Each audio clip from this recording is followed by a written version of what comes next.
Hillary Clinton campaigned on bombing Iran. Like No. within the Democratic Party, there has been a huge push to do this at various points, and other points there's not, You're because just every It's just single not true. I can't politician argue. This is always. fantasy. This is fantasy. It didn't happen under Biden. There's a huge push under the Democratic Party to do it. Then it would have been the perfect time to do it when Iran attacked Israel.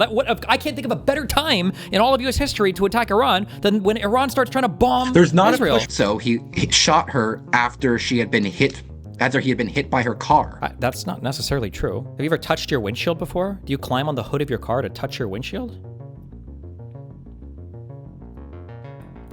You're the guy who dies and you're talking to God in heaven and you're like, did you hear this thing about the flat earth? And God's like, the earth's not flat, bro. And you're like, oh, the conspiracy goes even deeper than I thought. That might be true. I don't know. That this is the most convincing argument you've made today. I think Donald Trump has been, and thinking both in the counterfactual, now that we know what Trump has done and what kind of hypothesizing what Harris would have done, and at the time, looking back on the decision, I think Donald Trump would have and is being a much better president than Harris would have been. Not that Donald Trump is a good president. And I think that's actually a really important distinction to make. I am, frankly, disgusted by a lot of the things Donald Trump is doing, and I suspect that many of the critiques that Destiny is going to make of Donald Trump are going to be things that I'm going to frankly agree with, and we're going to sit back and forth and do maybe a fair bit even of Trump bashing. But I think a vote for Harris would have been essentially civilizational suicide. And so I do not regret my vote for Donald Trump. And I think he has been overall a substantially better president. And the way that I know that is by focusing substantially on Kamala Harris's resume and on her opinions, where she was in 2019 listed as the furthest left senator, according to a YouGov poll. And her positions have been consistently extremely far left. She has supported mandatory gun confiscation. And I think that would be a disaster for our nation. She supported health care for illegal immigrants when she raised her hand in that 2020 presidential debate for the primaries and Democrats. She said that her plan would fund health care for illegal immigrants. She wanted to decriminalize border crossings. On the transgenders issues, she has supported transgender surgeries for inmates. She has supported chemical interventions for children. On the environmental issues, this is probably her most extreme issue, where she supported and was a co-sponsor on the Green New Deal, which included a federal jobs guarantee, which, as we can get into, would frankly destroy the economy. That would be a disaster. It included free healthcare and housing with no plans for how to fund that or spend it. It was essentially a wish for these things. It talked about 100% renewable energy and upgrading all existing federal buildings. Furthermore, looking at the policies in the Black Lives Matter riots, she was tweeting out bail funds and supporting all of these policies. In the Biden administration, she was border czar, or at the very least heavily involved in the border policies, where we had 10 million new illegal immigrants come in. When you look at her housing policy, she's talking about a $25,000 subsidy. She's talking about essentially backdoor rent controls by preventing renters and other organizations from using algorithms to price out and sort of slowly increase pricing, which rent control always goes badly. It destroys every city it's implemented in. She wouldn't say that she would rule out packing the Supreme Court, which is just a violation of all norms, just complete destruction of what it would be, and would politicized the court to an unbelievable degree. She selected Tim Walz as her vice president, who is Captain Corruption with all of the mass amounts of fraud across Minnesota. Her AI and tech policies are weak. She's talking about enforcing that the benefits of that are shared equitably, about allegedly preventing algorithmic discrimination as a top-down regulation from the government. Every single piece of what Kamala Harris is trying to do is different from the vision of what America is. She does not see America the way the founders saw America. She does not see America the way the voters saw America. This is why she pretended to be substantially more moderate when she was suddenly appointed the nominee with no primary, with no backing, because she felt that she had to do that to get elected. But at her core, who she is, what she stands for, all of these things are the opposite of what Americans want. They are opposite of what is good for America. And again, Donald Trump is weak on a huge number of issues. Extremely weak on a great number of things. I don't like the big beautiful bill. I don't like the spending there, but this is almost equivalent to Biden's spending. I don't like the tariffs, but if Donald Trump wasn't in office, the 2017 tax cuts would have been repealed, which is a wash on whether you're increasing taxes on imports or whether you're increasing taxes on income and on businesses. Either way, I don't like Donald Trump. I don't think he was the drain the swamp candidate. I don't think he balanced the budget. I don't think he did any of the things he promised. But politicians never do the things they promise, and that's kind of to be expected. The things that Donald Trump wanted to do or tried to do or said he would do were going to be good things, and he didn't do them. The things Kamala Harris said she was going to do are all terrible things. And that's why ultimately I think, despite the fact that Donald Trump is a bad president, almost all presidents historically have been bad, and Harris would have been civilizational suicide. Thank you. Thank you very much for that opening. And folks, before we kick it over to Stephen for his opening statement, if you had not seen at the bottom right of your screen, Destiny versus D'Souza Part 2, Trump, pro or con, it's going to be amazing. That's at DebateCon 8 this coming summer, July 25th and 26th in Dallas, Texas. Check out the links in the description box as well as pinned in the live chat. With that, we're going to kick it over to Stephen for his opening. Thanks for being with us. The floor is all yours. Yeah, I would say the Republican Party is in disarray right now for good reason. Even if there were things that you cared about that you wanted Trump to do, he's probably done all of these worse than what would have happened under Kamala. If you look at trade, you can see that Trump's entire approach to trade has been utterly disastrous. He's undermined the only deal that he really could have taken credit for, which was the renegotiation of NAFTA, the U.S.-Mexico-Canada Free Trade Agreement. He's blown up trade with our neighbors. He's blown up trade with other countries. He has waffled on sanctions related to Russia and Iran based on disastrous wars that he maybe started or got dragged into, because I don't even know if he's fully coherent enough to actually run the office, which was funny enough because that was the claim that was made about Biden so many times, yet for some reason Biden wasn't dragged into the wars that we're in now because of Trump's inability to stand up to anybody that he perceives to be a strong leader. Our manufacturing jobs are down. Our trade deficits are up. Our relationships and the trade deals that we had with other countries around the world are destroyed. We did not get 100 deals in 100 days. We got 0 deals in however many 500 days, however far we're in now. Our GDP growth has stagnated. Our inflation is higher than it should be. Our job creation is non-existent.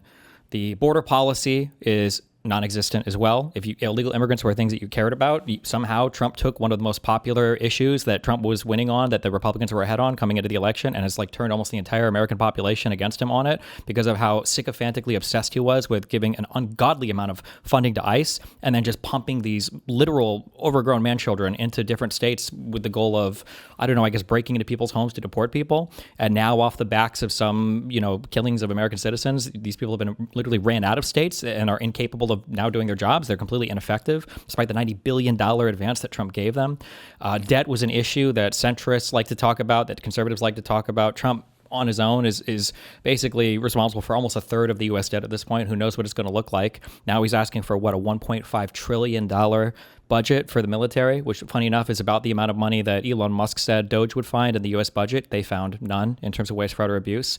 So all we've gotten is more spending, greater debt, higher deficits, for literally no reason. All of this pain has been self-inflicted. It's not like when Obama came in and was cleaning up after the global financial crisis. It's not like when Biden was coming in and had to clean up after, not only the slowdowns from energy production, everything related to COVID and all the supply shocks from that, but also the starting of 2 wars, the October 7th stuff in Israel, the invasion of Ukraine by Russia.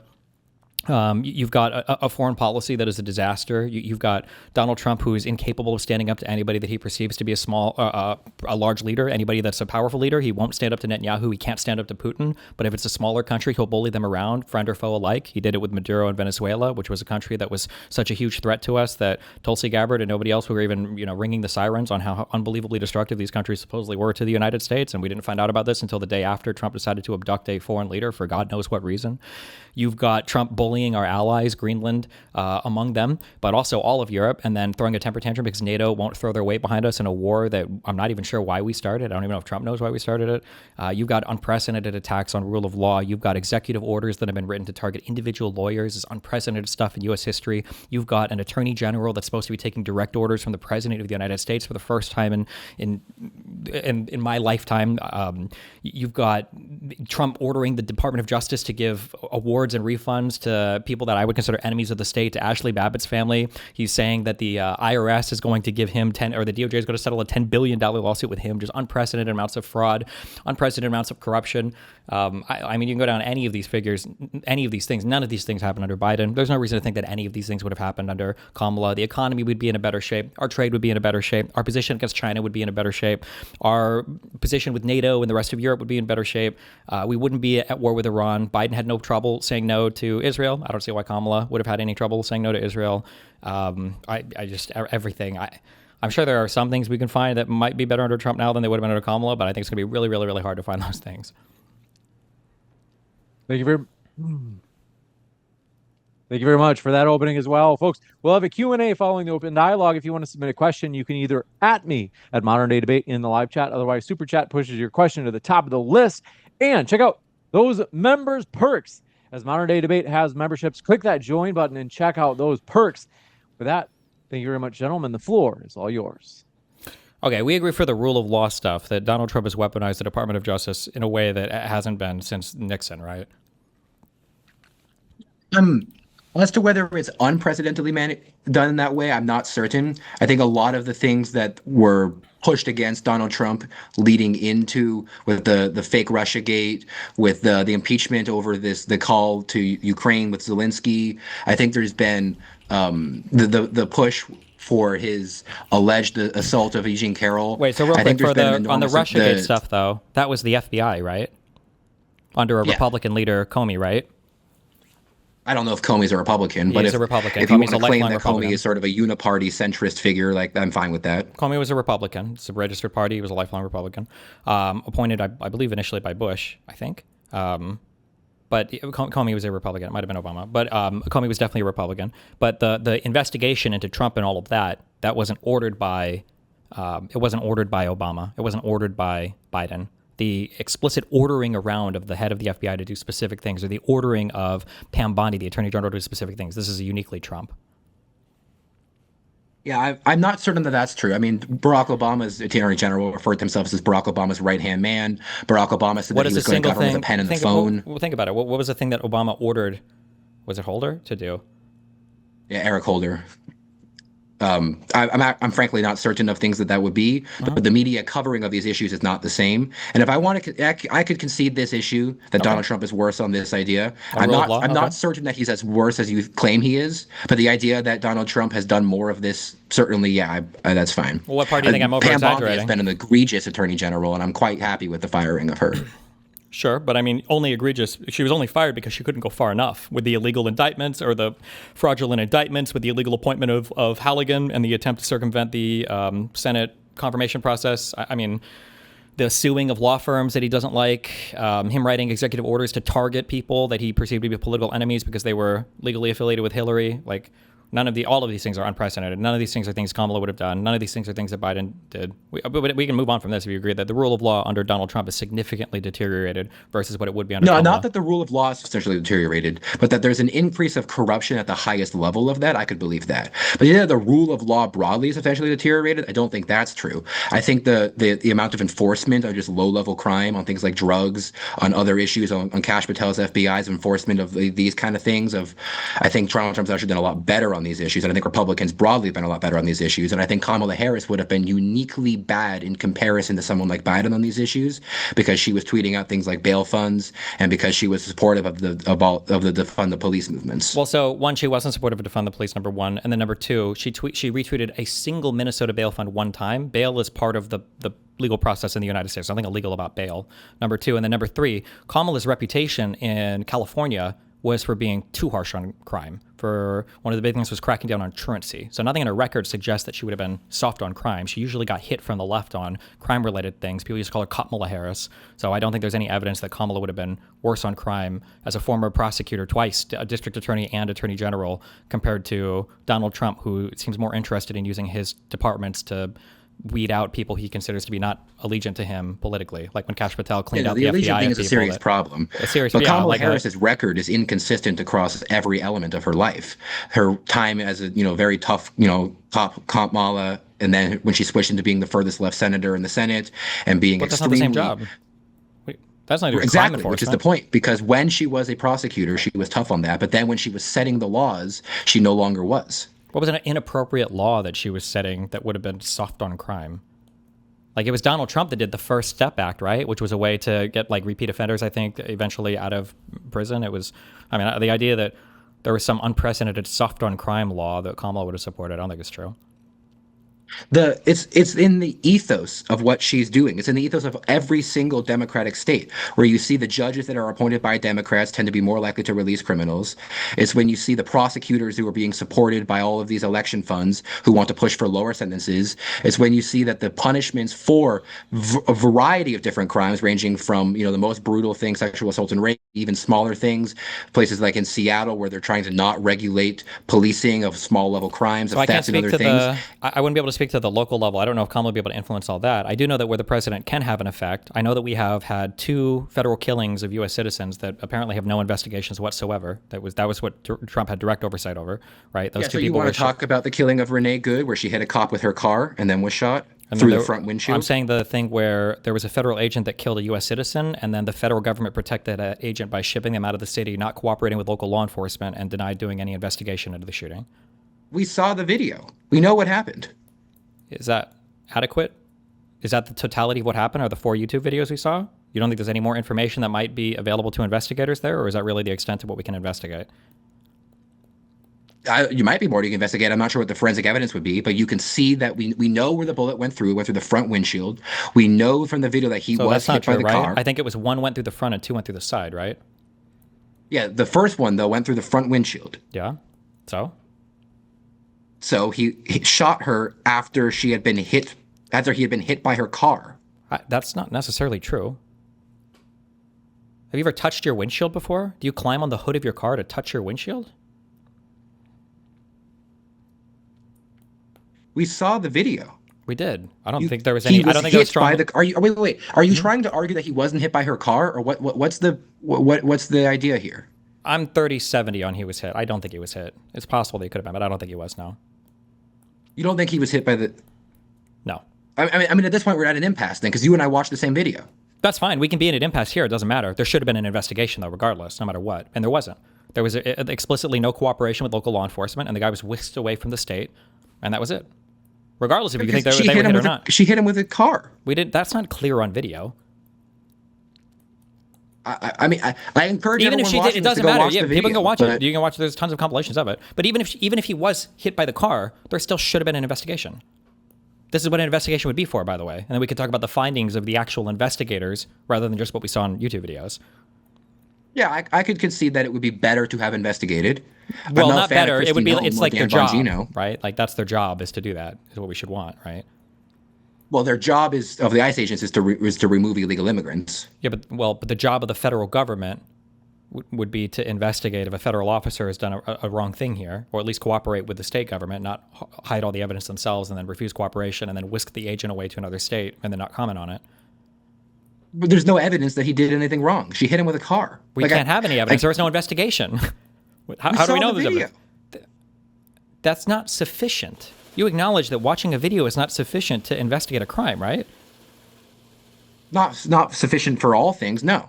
Okay, so they should have investigated it, right? Yeah, no, I can say that I can agree with you that it would be better if they had done a broader investigation. No, not better. That's their job. They needed to. It was a requirement of their job. They should have investigated. I can agree with, like, we're agreeing on that point, that would be better. Right. And so the more time that we spend talking about the problems of Donald Trump, the more times we're going to agree. Okay. And I don't think that would have happened under Kamala. That's what I'm saying. I don't think there would have been ICE agents with $90 billion of money. Yeah, okay. that I don't think that would have happened. And the thing that I think broadly that Trump should have done first is he should have been arresting and investigating more of the agitators to begin with, because the unenforced or semi-enforced law is what incentivizes the lawlessness behavior. And so I actually can agree with you that Donald Trump didn't do a good job on this and should have done more and been more aggressive on arresting people who are doing violence against police officers and are agitating police officers. Okay. I don't think that same type of that agitation would have existed if Kamala was president, so we wouldn't have had to worry about it at all. No, I don't think that would have happened, probably. I don't think agitation would have happened because the action wouldn't have happened, because Kamala Harris wouldn't have been deporting people in the I think same Kamala, levels. there would have been more deportations under Kamala, almost certainly, than Trump, because there wouldn't have been any reason for the Republicans to oppose the border bill that Lankford authored to the Senate that was proposed, that was shot down because Trump wanted to keep the border open. Now we have no border bill. We won't get a border bill. And that border bill would have actually been passed under Kamala presidency. Republicans wouldn't have had a reason to oppose it anymore. We would actually be working through the entire asylum backlog because we would have the funding and the additional judges for it, and then we would have a real border. Whereas right now we don't know how many people have come in because Trump just says the number is 0, which is obviously a lie. So No, you don't need to have a border bill in that same way. You can close the border with enforcement and executive action. But that's fine. But we if have we're net talking migration about right if we're now. talking about real life things, and we're not just saying that like we need to just close the border. The claim was Trump said over and over again that 30 million people came into this country illegally. Why the fuck would closing the border matter here? We need to get them out, right? Trump said he's only gotten 2 million out. If we take his numbers at face value, even on the same track, he would only get 8 out of 30 million people out. That's 22 million illegals here. That's almost doubling the illegal population. For what? With an additional $90 billion of funding to ICE, makes up like the 7th largest military on the planet. It's like the 6th highest item, I think, in our budget. That's insane. For those results, it's the worst results ever. You could have just funded the asylum judges and process these people and then have them deported. No, I agree that you need to do better on deportations, but the idea that Kamala Harris would have been doing more deportations doesn't make any sense. She advocated for decriminalizing border crossings and reducing deportation. She advocated for healthcare for illegal immigrants. If your idea is that Kamala Harris is going to be removing more people, it doesn't check out. It's not. Well, illegal immigrants already have more healthcare. That's not what she talked about. It's not what she supported. She literally, even when they were in the office, I remember the quote, "Do not come." Do not come. Like Kamala was saying this with Biden. Like they would have passed that bill, and they would have, because immigration was a big issue. They were trying to pass it. Biden was trying to pass it the last year of his presidency. I think they would have passed it under Kamala, and we would have had more funding for it. And I think we would have had it more in control because Democrats would have actually tried to do something about it instead of Trump. You don't believe Trump when he says 0 people have come across the border in the past year and a half, right? 0, no, but I do believe the border is largely closed. I think the enforcement has gone dramatically up. I think the number of border guards has been more impactful. Sure. I think that, but we can't know if Trump is lying about it. How do we even know? 0 people? He's lying. That's a lie, right? probably. But Probably. an Wait. exaggerated lie. You think there's a percentage chance that 0 people came into this country illegally? Oh no! In the sense that is not strictly true, sure. But in the sense that like an exaggeration, Well, it's not what you mean if you want strictly to call true. It's not true at all. exaggeration a lie, It's a then lie. sure. It's a lie. Yeah, if you want to call an exaggeration a lie, I'm fine. We can call that a lie then. Okay. Like the idea that Trump is a liar, like I'm not gonna be thrown off by that idea. Of course, Donald Trump is a liar. Sure. Okay. I mean, he's a politician. That's what politicians do all the time. And Trump is actually probably a uniquely bad liar, which might actually be better for the American people that we can notice the lies more often. So I don't think any politician has lied as much as Trump does. There's a difference between a lie and not like being able to deliver on your campaign promises. But also the whole point of electing Trump was supposed to be that he wasn't a politician. So the fact that he would come in and lie in the worst way possible seems to betray the entire point of why people even voted for him in the first place on the right. Oh no, I agree. I think that Donald Trump has deeply betrayed the right, and I'm struggling to forgive the Republican Party for having nominated Donald Trump. Like I'm not going to disagree with you on that. Okay. I mean, the voters voted for him. Yeah, exactly. Which is, say what you want about that, and that's we'll see who we get in 28. But I will be voting for someone who was not in this administration in the primary in 28. Sure. But if you didn't support him this time, or like if you think he's doing a bad job now, all of it was foreseeable. Every single thing he's doing now is an easy continuation from his first term. I think it's pretty obvious Kamala would have been better. Even if you think Kamala would have been worse. Than what Harris would have been doing. I mean, I don't know. I just disagree, I guess. I don't. Or what? I guess what's the topic where's an area do you think she would have done worse on? Oh, well, we just went over both crime and immigration. We could talk about on the highest levels for crime, like Donald Trump has just probably been one of the most corrupt presidents in U.S. history in terms of pardoning all of us. But the amount of crime in America is down dramatically. The FBI is doing a much better job of investigating. Drug ODs are way down. All of these things were going down, though. These things are all going down, right? It's like this is such a comical point. To go down at higher That's rates. good that they've continued to go down, but like you realize that the very argument that you're making that they bragged about the numbers on was Pam Bondi and I think Kash Patel posting a chart showing how far it had fallen, and it was through 2024, and it ended at 2025, which was when Biden was still in office. So I mean, like, yeah, it's gone down, but it's continued to go down. Yeah. But I don't think Trump was Right, so uniquely it good spiked there. under Biden, and then Biden began to fix it, and now we're looking at some of the lowest numbers of crime across the country ever. Yeah, but I don't think this is a result of anything that Trump has done. No, it's the direct result of the more rigorous and more involved FBI. The FBI is not Kash Patel has been the terrible at a majority lot of of things, crime but is he's been very good on this kind of issue. the majority of crime is investigated and enforced at the state levels. The federal investigators this is a pretty rare. Like the vast majority of people are in state prisons and it's state crime. I don't think that. Sure, but you have cooperation across from the FBI. You have things In a like the minority, mobilization. a very small percentage of crime, right? You have things like the mobilization of the National Guard into cities, and you have just the bully Which was a pulpit. disaster, The idea right? of having a president which is perceived as tough on crime. I don't know if Trump is perceived as tough on crime, but the National Guard mobilizations, I think, were ruled illegal by the Supreme Court. And National Guard wasn't even able to arrest people. That's not their job. They can't even do it. So I think they just basically stood around. So we just paid a bunch of money for nothing. Yeah, I think that having like real crime enforcement, I think, would have been better than the show we got from the Trump admin. No, I mean, I can agree it could do better, but I can't even imagine what you're talking about. This idea that it would be better under Harris or that it was better under Biden. Like Well, the I mean, crime levels look at are the things they're trying to substantially take. lower now than they were under They're not Biden. substantially lower. And if you look at the like, if we think of like important investigations or whatever, like all this Minnesota stuff that they're crying about, they're not going to have any new crazy indictments, I bet, from that, because all that Nick Shirley video stuff was garbage. But the big indictments that you even have for Minnesota that you can talk about was under Biden's Department of Justice. This was Biden's DOJ. It was their investigations. It was a huge investigation. It was huge indictments. Like, yeah, I don't know what are the big like FBI investigations that the Trump DOJ is behind right now. They're potentially the Charlie Kirk assassination, if that's to be believed. That, I can't think of any huge thing other than the purging of all the people that they perceive to be not loyalists in the FBI right now. We had a horrible mishandling of everything related to the Epstein file stuff. Obviously, that's been a disaster. I mean, the Epstein stuff would have been exactly the same under any other administration. It probably would have been handled better slightly on the PR, but the bad PR, I think, is actually probably good for, reducing trust in the internal state. Wait, how could it possibly be? The Pam Bondi and the FBI were ordered to redact Trump's name and names of his friends from the Epstein files. I don't even think Biden is in the Epstein files, is he? How could it have possibly been the same? What would the similar order even have been? Because you have to explain to me why the Democrats would have known about, and there would have been strong evidence inside the files charting back to at least 2008, but probably long before that, where the first investigation of Epstein, wherein they have evidence of Donald Trump allegedly doing various assaults and other things, and just chose not to investigate under Barack Obama. I don't know, but and chose not to investigate under Joe Biden. Democrats weren't making those claims. All the bombastic claims about the Epstein files came from the Republicans. It was Bongino on podcasts. It was Kash Patel on podcasts. It was Trump and Pam Bondi had the whole binder handout. The Republicans are the ones that made this a huge issue, but then they failed to deliver on it. Democrats never made this. It unbelievably is a huge issue, and then they failed to deliver on it. But the idea that the Republicans are incorrect about it being a huge issue, like there is a large pedophile ring that is not being investigated. It wasn't investigated under Bondi. It wasn't investigated beforehand. All this stuff going back to the 2008 investigation and go with Alex Acosta, who later then became Trump's labor secretary, and like the disaster that has ran from Trump, Bush, Clinton, Obama, Biden. This idea that like Trump is uniquely bad on this is just it does not check out. Okay, Like, Trump is it's terrible. I don't know how you can say that he's not uniquely bad on this when they had a literal thing called the Epstein Act that they've circumvented at every step, and when he's literally like, we don't have any evidence of any other president ordering their DOJ or FBI to censor or redact their names from Epstein files, right? No, but we do know that the people, when Pam Bondi was at the hearing and they asked all those people, has anyone talked to you? And no one had talked to them. The alleged assaults that these people they're talking about are 10, 20 years old.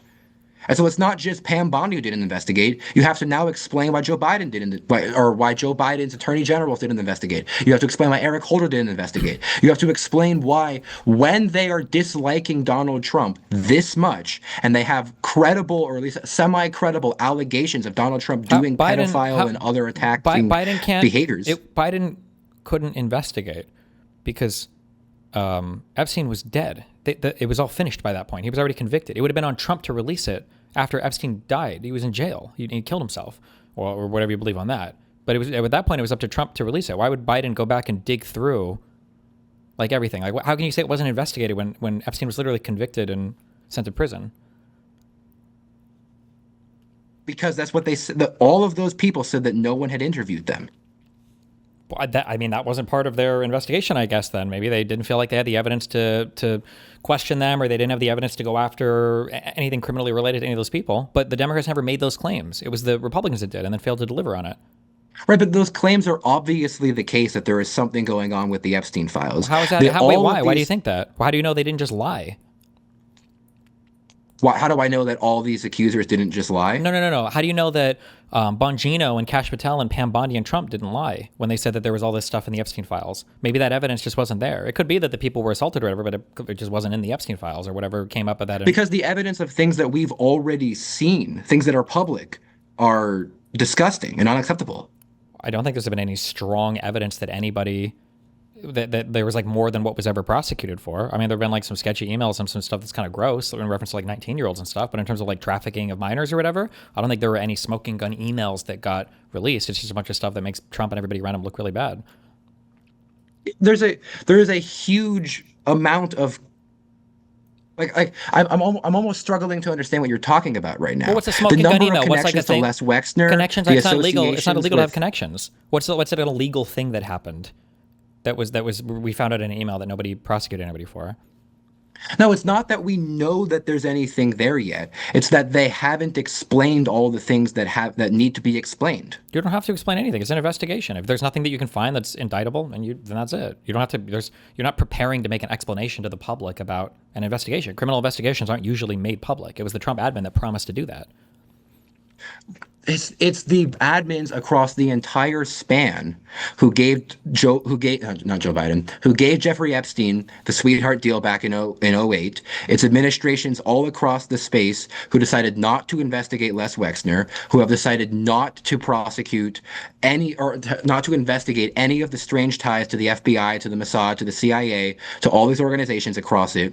This is a very clear problem that needs to be explained to the American people as to how he was making his money. That's never been explained. As to who he was trafficking all these girls to. Were they all being trafficked to himself? That's not been explained. As to what his associations with the fact that half of these high-level government officials were spending all this time at the island, that they had this Lolita Express that was widely regarded and widely known as to what Jeffrey Epstein was doing. But I can look at let's assume that everything you're saying is true. I can just look at the behavior of both parties. Bill and Hillary Clinton both said that they would be glad to testify to literally everything publicly. Biden is not listed anywhere in the Epstein files whatsoever. Donald Trump won't testify anywhere. Donald Trump has admitted, probably due to senility more than anything else, that Epstein was hiring girls out of Mar-a-Lago. He literally said this himself. And it's Donald Trump's Department of Justice that is redacting files, is releasing stuff incorrectly sometimes, and is outing potential victims, has failed to comply with the Epstein files law passed by Congress. And it was Trump in his first term that gave Acosta the Department of Labor Secretary position, knowing that Acosta was the one who got on the sweetheart deal. Like all this shit ties back poorly to this, ties to Trump. I just don't see what we're talking about when we're saying, I don't know how this ties to the Democrats at all. They're all willing to testify openly about it. They've called over and over again to release it over and over again. It's Trump I don't know. It just seems to be really bad on the Republican side. I don't know how both sides are the same here. Can you think of a single Republican that said they'd be glad to testify openly about their position in the Epstein files? No. Okay. But Hillary and Bill Clinton did, right? Kamala Harris isn't in the Epstein files, right? Biden wasn't in the Epstein files. No, but the fact that they haven't investigated the behaviors of Donald Trump, there are credible allegations or semi-credible allegations of Trump being involved in all of this stuff. Yes, and they didn't investigate that. You might not have anything there that can be criminally indicted or criminally charged. It's like they didn't even investigate it. So how do you know they didn't even investigate? Yes. Then how do they charge Maxwell? How do they charge Epstein? They investigated only Epstein and Maxwell, and they avoided investigating the people around him. Why? What would be the point? If Epstein was the one collecting the blackmail, why would that be the only guy you would go after? Wouldn't he have blackmail on every other person? That's my point. I don't know. Maybe. Well, couldn't we just think of like the simplest thing? This is the guy they investigated. They found the most chargeable material. They charged him, and then that was it. Doesn't that make the most sense? No, because there's a million loose ends that doesn't explain it all. That's real life. It doesn't demonstrate how he had his money. It doesn't demonstrate how he got his early jobs. It doesn't demonstrate what he was doing at Bear Stearns. He wasn't investigated for how he earned his money. It's not an illegal thing to have a lot of money. Usually not investigated for how you earned your money. unless he's No, but committing normally tax we know fraud. how rich people got money. We know how Elon Musk got his money. We know how, like, all of the, we know how the other people at Bear Stearns, we know why they were hired there. We know what their credentials were. We know what they were doing when they were there. We know what, like, All these guys are working at publicly traded companies, and they have massive ownership stakes in it. Of course, we know how Elon Musk, like, has money. I'm just saying that. yeah, but there's no I'm just saying records that, of like, people having mass clients for listen, Jeffrey Epstein. we can say that we don't like whatever happened with the Epstein files, and maybe I wouldn't grant this, but you could even make the argument that it could have been botched or bad on both sides, but it has clearly been worse under Trump. They violated the Epstein Files Act. Bondi was helping Patel to redact names from Trump and his associates out of the Epstein files. They were releasing some Epstein files that were outing victims that weren't supposed to be, and they were promising these huge releases. It was under Bondi that those 11 loser influencers went to the fucking White House and came out with the binders saying Park 1. This all happened under Trump. So we can say that maybe it would have been bad under both, but how could Kamala have done it worse? I don't know how you could have done it worse than Trump's done it. The PR crisis? No, the PR crisis has been a disaster. And the handling. The PR crisis is not the concern. The concern is the mass pedophile ring that isn't being investigated. I understand, but I'm saying Trump is doing it worse then, if that's the case. Do you think that Epstein died? Marginally, Do you think that sure. Do you think Epstein committed suicide? Probably not. He might have. Okay, wait. If you don't think he committed suicide, that happened under Trump too. So how could Kamala possibly have done any worse here than Trump? No, I think it would have been the same pretty much. That's my point about this, is that that's a wash. Like when you brought up Epstein, I was saying that's like this entire thing, and then you're trying to say that's not even that big of a deal, and I'm saying no, it's an enormous deal, and it's such an enormous deal what's not that as it's big of a deal? disgusting on both parties. Well, no, I'm saying, regardless of it being discussing about the party, I'm just saying I don't know how it's not worse for Trump in every single way. Like, you're mad that other people weren't charged or investigated or convicted or whatever. He was arrested. It happened under Trump. It was in 2019 that he killed himself, right? When was he thrown in prison? Wasn't it 2019 as well? So then this would have been Trump's DOJ. It would have been Trump's.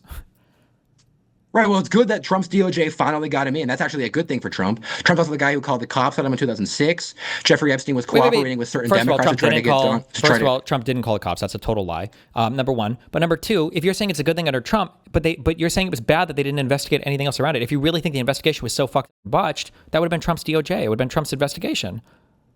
Right. So it's marginally better to get the one guy than it is to get nobody. That was Actually, the it's substantially alternative. better to get the one guy than it is to get nobody. But do you think that Kamala would have done worse? I mean, are you talking about whether Kamala would have been worse if she was elected in 2016 then? Because now we're talking about or Biden or Hillary Clinton. Yeah, I think they would have done nothing about it. But how the same way that Barack Obama did nothing about it for 8 years when Joe Biden was vice president. Didn't he already have his sweetheart deal under Bush by then? Right, and I think that's disgusting, and I don't oppose. Sure, so I don't think Obama could have done anything. But I mean, like, what incentive if Hillary or Harris or Biden were president, and you've got the Epstein guy who's tied to so many Republicans, wouldn't you have every incentive to go even harder on that investigation? Yes, that's kind of my point. But they couldn't. He was dead by the time Biden. So many Democrats. He was dead by the time Biden got into across office. The government, and the entire government is covering for this idea. But I'm saying that by the time Biden came into office, Jeffrey Epstein was dead, and it was Trump's DOJ that handled the Epstein investigation now you're and trying indictment. To switch back and forth. I asked you. This is why I checked with you. Would it have been better if they were president in 2016? And then you said sure. And now you're saying by the time Biden got to office, they did nothing for 8 years under Barack Obama. No, well, 2016 to 2020. Am I incorrect? 2016 or 2017 to 2021 was Trump. Right, and Trump's the guy who finally brought him in. Yeah, but you're saying the investigation was botched and fucked up because they only got only Epstein. And that's a better investigation than no investigation. Like we're splitting hairs on this idea. Well, no, but I'm saying if they would have done, I don't know why you think Kamala would have done a worse investigation or Biden. I think Kamala would have done no investigation. How? Why? Because they didn't do anything under Barack Obama for 8 years. Why do you think they did anything under Trump? I don't actually know. It was because a liberal cuck media outlet, I think it was either the New York Times or somebody else, wrote an article on Epstein, and it's what blew the whole thing up again. It was literally a liberal media outlet that wrote an article on him, and then it was kind of off the Me Too stuff, and then everything blew up, and then the Trump DOJ, dragged their feet along, and they got him arrested, indicted, convicted, and then he killed himself, or somebody killed him. It was Miami Herald, sorry. But there's no reason to think that, like, to Hillary or to Kamala or to Biden, this would have been a gift to have so many different Republicans tied to this guy, way more than Democrats were. They keep trying to throw Bill Clinton on him over and over again, but Bill and Hillary both said that they would be glad to testify in an open environment and answer questions in an open environment. Nobody in the Republican side has made the same admission or Right, and there's a willingness to huge do. number of Republicans tied to him. There's a huge number of Democrats tied to him. He was cooperating with certain Democratic congressmen during the 2017 impeachment of Donald Trump. He was involved, he's emailing all of these top Democratic donors. He's involved in a Well, huge you number keep of these saying things. he's talking to people. That's fine and sending emails. The one guy that he was working with the most to do a whole rehabilitation tour documentary was Steve Bannon, and Steve Bannon was the head of was a Trump surrogate. He was active in the Trump White House, and he was the head of one of Trump's campaigns. So who had Which the closer? is insane. It should be investigated. What the I heck's going on know, with but I'm Steve saying, Bannon? however bad you think it is, it's way worse on the Trump side than it is on the Democrat side. Yeah, the Steve Bannon thing is worse on the Trump side. That's true. Okay. And the investigation was done under Trump where nobody else was found. And it was only started because of a liberal outlet that did the reporting on it. And then he died under Trump. And then the Epstein files all were released under Trump, which all had Trump's name redacted because Trump was so heavily involved in it. And the Democrats are saying, we'll testify openly about it. There's no way that Trump comes out better here than Biden or Kamala or Clinton would have. He's the only guy who actually arrested him because Only of the because the Herald Miami quote. Herald wrote that article. If it was a Democrat, they would have investigated him too. Why not? For the same reason that they didn't investigate him in 2014. There was no article in 2014 outing him or revealing the behavior. What do you mean outing or review? Everyone knew who Jeffrey Epstein was the whole time. It wasn't known to the public or to investigators at that point, arguably. Unless Unless you're known saying, to investigators, the first investigation had already happened. yeah, and he was arrested, given and indicted, and put into jail for it. But And given a ridiculous sweetheart deal. So you're where saying at that least Donald Vicky Trump was Ward in prison? reported that because he was tied to intelligence. As to whether that's true or not, we don't know. But you think that's what was reported. Did Trump's DOJ know then for 2 or 3 years that Epstein was trafficking people and just didn't do anything? Yeah, I think so, and that's part of the problem. Okay, I don't think there's any way to prove any of this. On everything that's on paper and everything that's been publicly released, it's the Trump administration has fucked this up way worse than any other administration. The only way I can see any point to your argument is if I assume that there was hidden evidence that the DOJ knew under Obama, but they decided not to pursue. But we have no evidence for this whatsoever, so I can't even evaluate the claim. The evidence that I know publicly is evidence that they definitely knew. You don't know that? How do you know that? How do I know that they didn't know the things I know? No. How do you 'Cause I'm know not that in the the Obama FBI, administration had a DOJ. whole bunch of investigatory material that they were sitting on and not doing anything with? Because the people who were the allegedly victims of it said they weren't even investigated. Yeah, but I don't know what claims they were making or if these were actionable things that could be investigated. If it was the case, if we're to believe Tulsi Gabbard and the current Trump admin, that there was this huge Russiagate scandal that you brought up in order to try to make Trump look bad, why wouldn't they have gone after him on the Epstein stuff if they could have thrown that at him? Wouldn't that have been a way easier and better That's thing? kind of my point. It No, that's goes my so point. They much didn't deeper. but they didn't do it, which means they probably didn't have the information. Your only point is to make everything an even deeper conspiracy. When I say, wouldn't this make sense? You go, no, the conspiracy is even deeper. You're the guy who dies and you're talking to God in heaven and you're like, did you hear this thing about the flat earth? And God's like, the earth's not flat, bro. And you're like, oh, the conspiracy goes even deeper than I thought. Like, no, like at some point we got to say like, okay, maybe there just wasn't the evidence there yet. That's why nobody pursued it.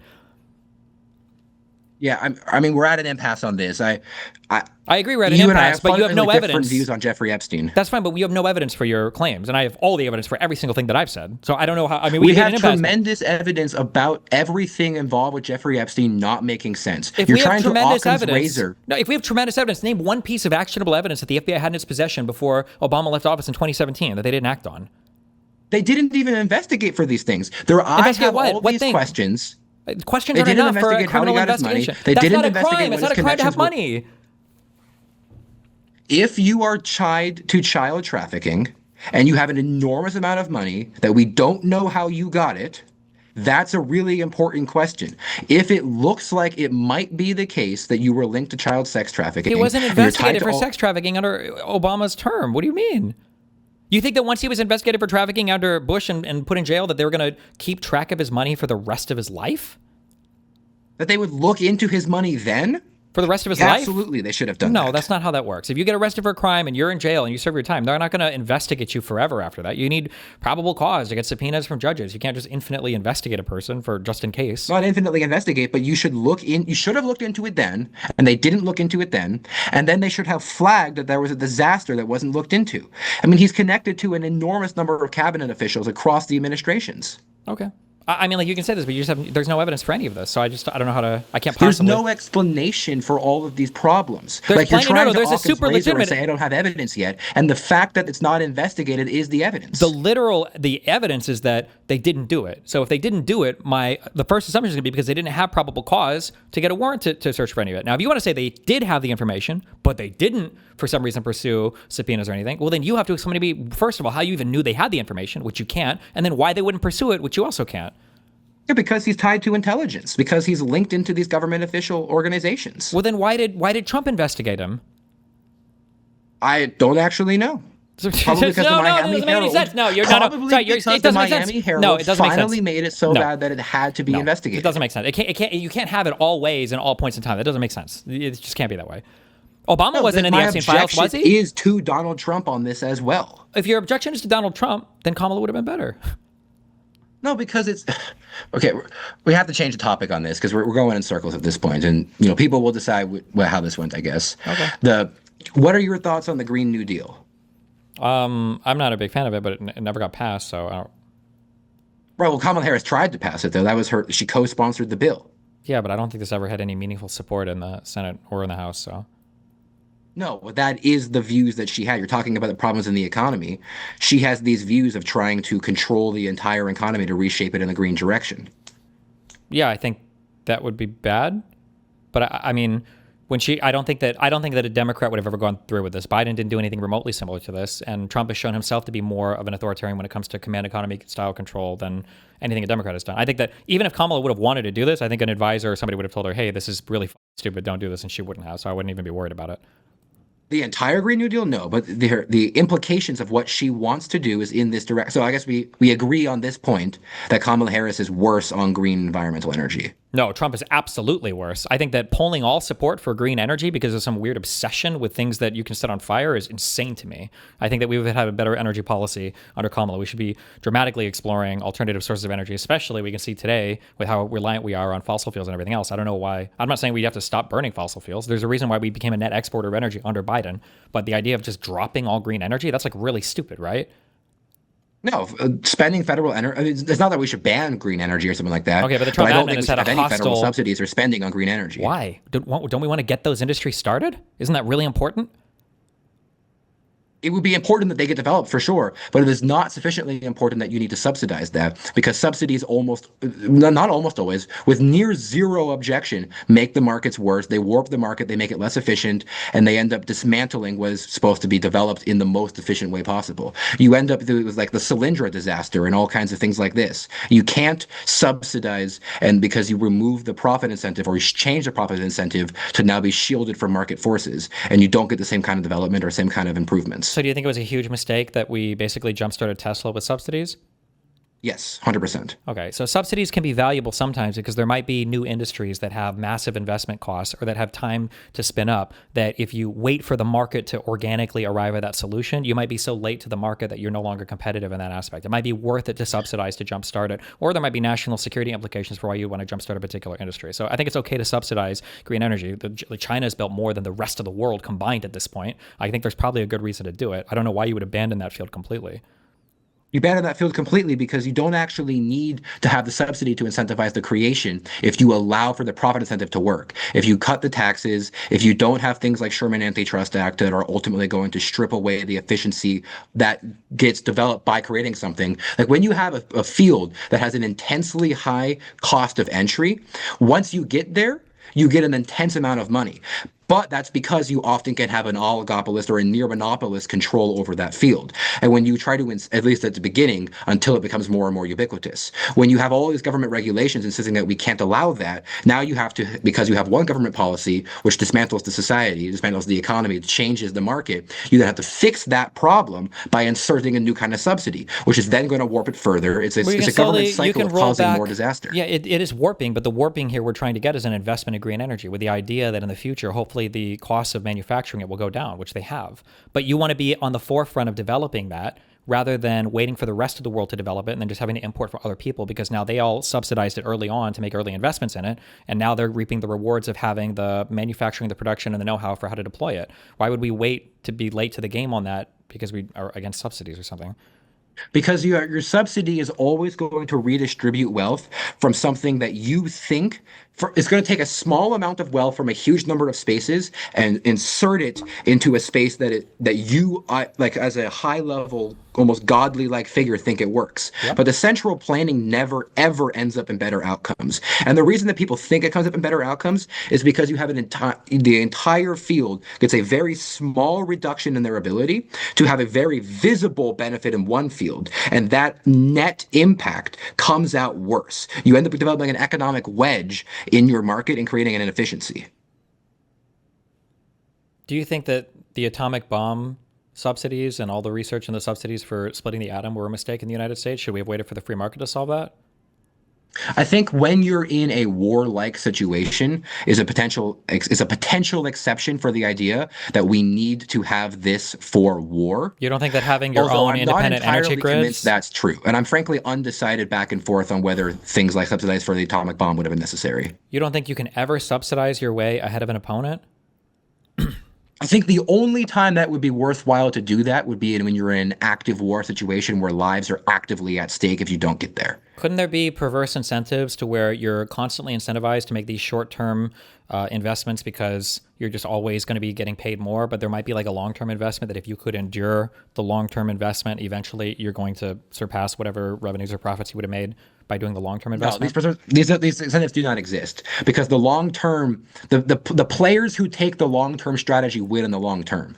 These incentives have to remain solvent. They have to remain but they solvent. lose long term. You don't know that. They have to be solvent in the long term. There might be a whole bunch of other coordinated industries as well. It might be that you could make some investment in green energy that would pay back in 15 or 20 years, but what individual actor is going to make that investment? You might not find a person who's willing to back you with that much capital. And there might also need to be public coordination that goes along with that as well, because you got to be able to connect into public energy grids that may or not be able to support the type of energy that you want to transfer along the grid.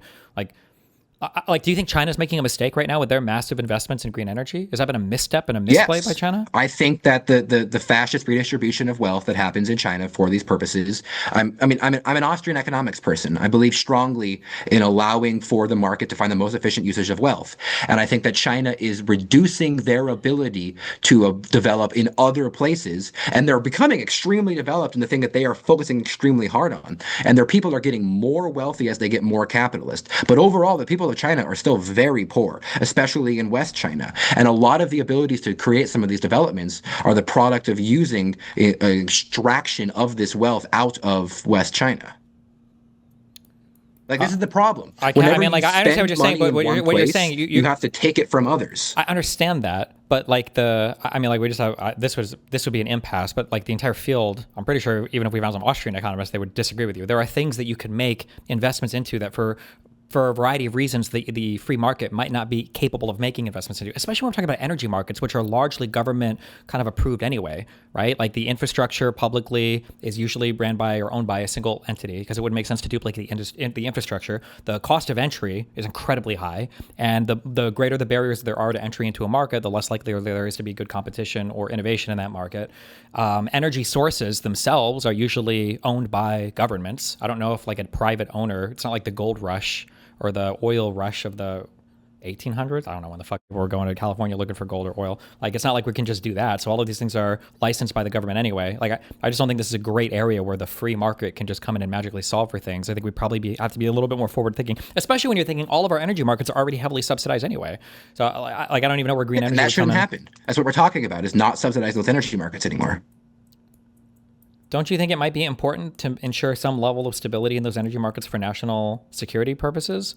That like letting some of those markets. No, I think that there's an extreme incentive to be the financial company that is providing that balance.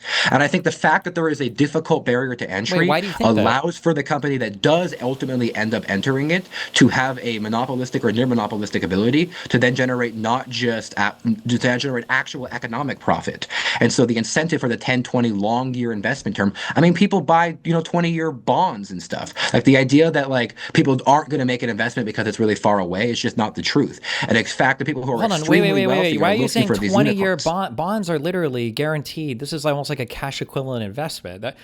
This is not the same thing as a risky investment into a new alternative energy type that may or may not be supported in the future. Subsidies are powerful things that allow you to control markets. There's a reason why when we negotiate trade deals, real ones, not these weird tariff ones, why when you negotiate trade deals, part of those trade deals are regulating the subsidy markets in other countries. I think that's absurd. I don't see any reason to, like, if Germany wants to subsidize a particular field where then they are taxing their own citizens to pay for the development of something that we can then use, I support that fully. I have zero objection ever to another country taxing their citizens to invent products that I can then use. You can say that, but there are times when, as much as I might not like it, even protectionist trade policy can be highly beneficial. There are huge investments that Taiwan made in their semiconductor manufacturing industry, and it's the only reason why anybody in the world even gives a fuck about the island. The World War II, post-World War II Japanese economy was highly protectionist, and it helped them grow an entire field of electronics that were highly competitive and sometimes superior to the rest of the world. I mean, there are times when protecting certain markets can be beneficial because you can't always be able to compete with the rest of the world market at every single point in time. Yeah, I mean, if you're just going to take the position, these are places of countries that had been under non-capitalist systems who were suddenly under semi-fascist, mostly capitalist systems. The economic booms that happened in both Taiwan and Japan are not the product of their government interventions. They're the product of the reduction of government interventions when you're losing Hirohitoism and when Chiang Kai-shek and the fascists in China are escaping mainland China to then go and form a mostly capitalist country in Taiwan. Okay, let's assume that let's say that I grant every single thing you're saying. Can you think of a more protectionist, more socialist, more authoritarian or fascist economic policy than Donald Trump buying golden shares in U.S. companies? Oh, no. I think that was one of the worst. Okay, so then in that case, to you that sure. that's something that Harris would not have done. Then for that whatever might you be care about the Green New Deal, argument against Donald Trump. Yeah, so then whatever you care about the Green New Deal, Trump is worse on this than Harris would have been. No, that's definitely not the case. What do you think? Wait, do you agree with the tariffs, the worldwide tariffs on every single country on the planet? No, but I don't agree with those because those are taxes. And the Donald Trump did push for the 2017 tax cut, so that's basically a wash. The economic development how is that a wash? Because if we didn't have Trump right now, then the 2017 tax cuts would have expired. Okay. Do you think the tariffs are better than the tax cuts? And so then we would have added back those taxes. And so the tariffs are a tax, which I do not like. And the 2017 tax cuts is a tax cut that I do like. If you want to talk about market distortionary effects, what do you think is more market ruinous, the tariffs or taxes? Like progressive income tax taxes. No, stop. Tariffs are not overlaid on the market. They are. Hold on. Do you believe that a income tax is as market distortionary as a tariff? An income tax is not going to distort an individual market as much. It is going to distort the U.S. economy similarly. Similarly? Yes. Because isn't most of the spending and everything that's done in the U.S. done by businesses and commercial stuff anyway? That's all going to be written off as part of tax expenditure, as part of like non-tax stuff. It's going to be part of the expense of doing business regardless.